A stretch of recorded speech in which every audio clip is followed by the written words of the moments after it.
ziua! Bine v-am regăsit! Astăzi vom face varză călită.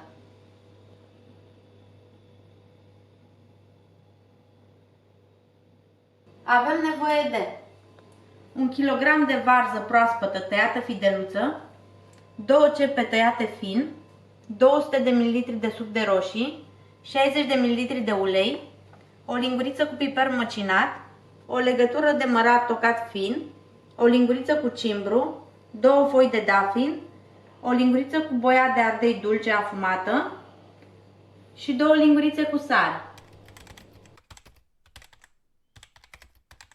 Într-o cratiță încăpătoare punem uleiul la încins.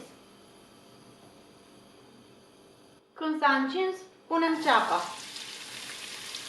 Peste ceapă adăugăm cele 2 lingurițe cu sare și piperul. Amestecăm și lăsăm până ce ceapa se înmoaie. Nu o lăsăm să se prăjească, o lăsăm doar să devină translucidă. Amestecăm din când în când.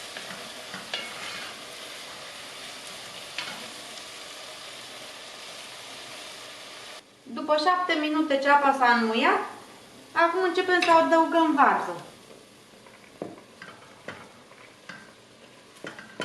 Adăugăm din varză atât cât încape în cratiță. Restul o punem după ce se înmoaie. Amestecăm și lăsăm să scadă un pic din volum ca să o putem pune și pe cealaltă.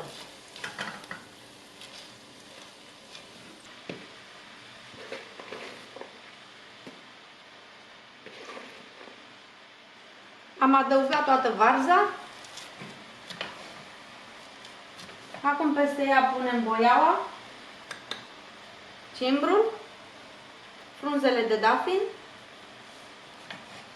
amestecăm și lăsăm pentru 5 minute, amestecând din când în când.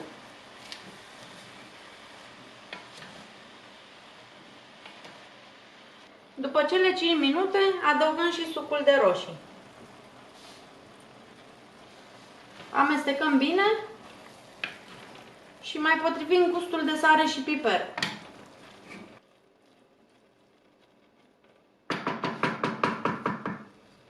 Acoperim și lăsăm să fiarbă la foc mic. Din când în când mai amestecăm.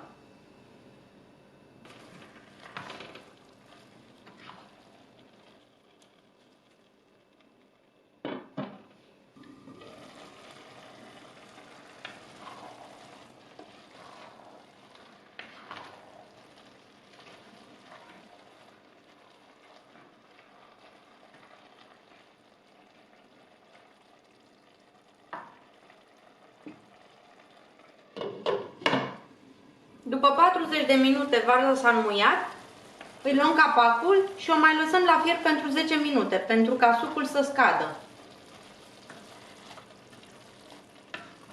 După cele 10 minute varza este gata, îi punem mărarul tocat, amestecăm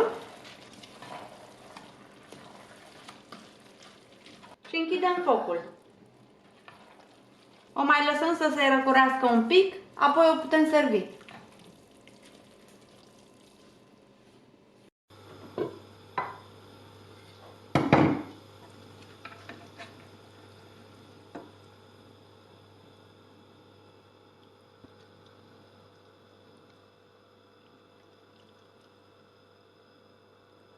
Sper că v-ați bucurat de această călătorie culinară.